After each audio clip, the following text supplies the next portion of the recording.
Ayan mga kaibigan, oh, ang daming hinog ang ating papaya dito, oh. At saka mayroon pang mga sumusunod. Grabe, oh, ang liit-liit lang yan na. Ito din mga kaibigan, oh, nahinog na talaga siya sa puno, oh. Dalawa, kunin natin yan. Ayan, mag-harvest na tayo mga kaibigan, kakainin natin. Kapag harvest na si Inday Runing sa kanyang papaya, oh, ayan. Halak ka, nahulog, bilis palang mahulog nito. So ayan, kuha tayo dito, kakainin natin to. Oh, diba? So mayroon pa tayong kukunin doon, oh, halang dami pala. Oh, blessing. Mga kaibigan, oh, sus ko, ang galing na nag-ano na yung laka, medyo nang ano na, oh, sira na yung labas. Hala, pinahinog ko kasi mga kaibigan, eh.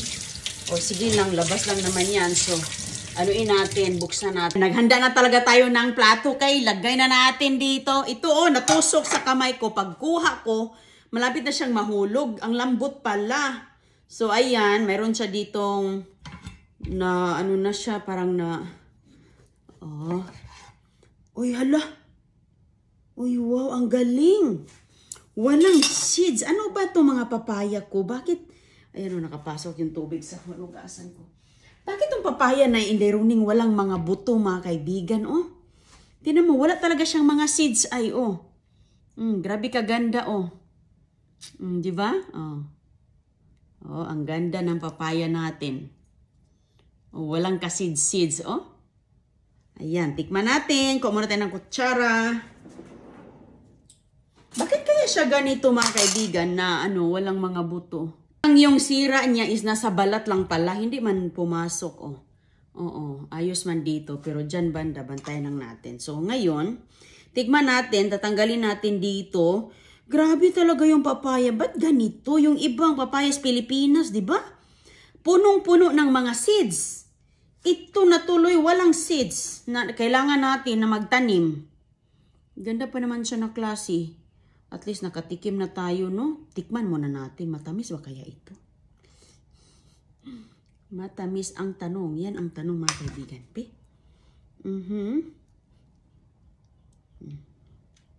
Ayan, dilaw na dilaw talaga siya. Iba din to. Yung isa ko, grabe ka, ano, orange. Galing ito sa basura na puno. Yung mga nakuha ko sa basura ng mga papaya, ito yon, nilagay ko doon yung mga seeds. Ako tapon lang, alam nyo naman ako, tapon lang ng tapon. Hala, wow! Hala, grabe ang tamis niya.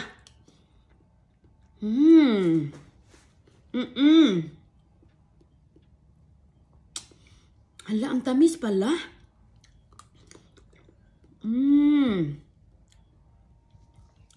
Ang tamis ng mga kaibigan kapag hinog sa puno, no? Wow. Ang tamis niya. Wow. Lagay ko sana sa baso yung iba. Para mamaya. Gustong-gusto to ni CJ. Pero ang dami pa namang hinog doon. Manguha tayo. Hala, ang galing naman ng papaya ko.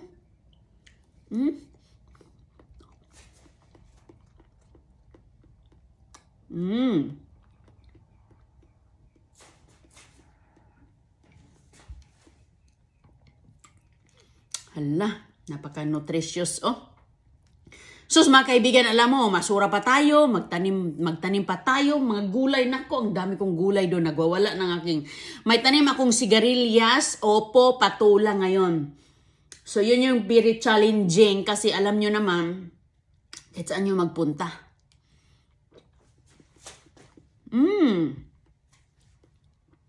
Maganda dito, banda. Wow. Hala.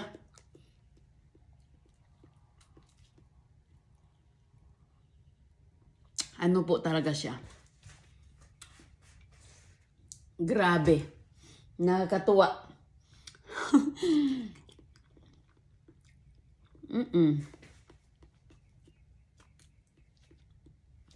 Nakakabusog yung isa.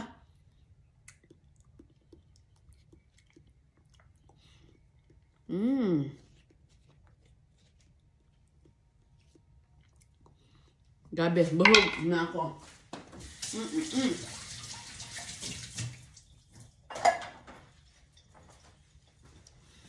So ito, ilagay ko ito dito sa ano. Hala, ang tamis ba eh. Ilagay ko. Ano ko lang, hindi ko na lang isama yan.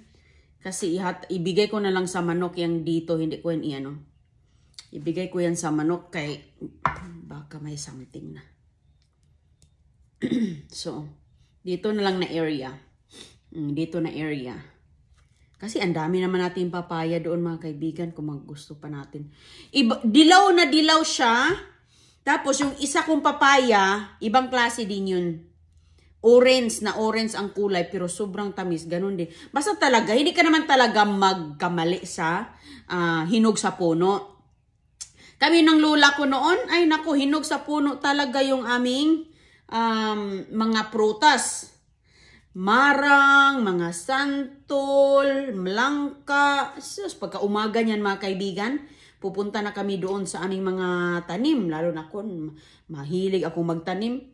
Kahit bata pa tayo, mahilig na tayong magtanim.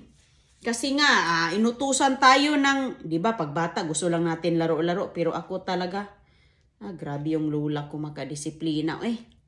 Magtanim ka, Inday, kay balang araw, may aanihin yung mga anak mo. May aanihin daw. So, ayan mga kaibigan, dito banda, hindi ko na isama. Pero grabe. Bigay ko yan sa manok. Tingnan mo nga naman, napakadilaw. Wow. Ang tamis-tamis niya. Ayan, wala na yung mga bulilit na pumasok na sila. Pumasok na sila sa eskwela. So, ayan, punta tayo doon sa labas kay kukunin ko pa yung iba doon mga kaibigan. Kukunin natin yung iba nating mga papaya. Kukunin natin ang papaya natin. May saging din ako dito. Tingnan mo nga yung saging ni Inday Roning. Ayan. Pwede na siguro itong makuha mga kaibigan. Pero kami sa probinsya, kapag ito na po ay totally brown ang mga dahon niya, meaning ready na yan, kukunin, matanda na. Ang dami ko din dito mga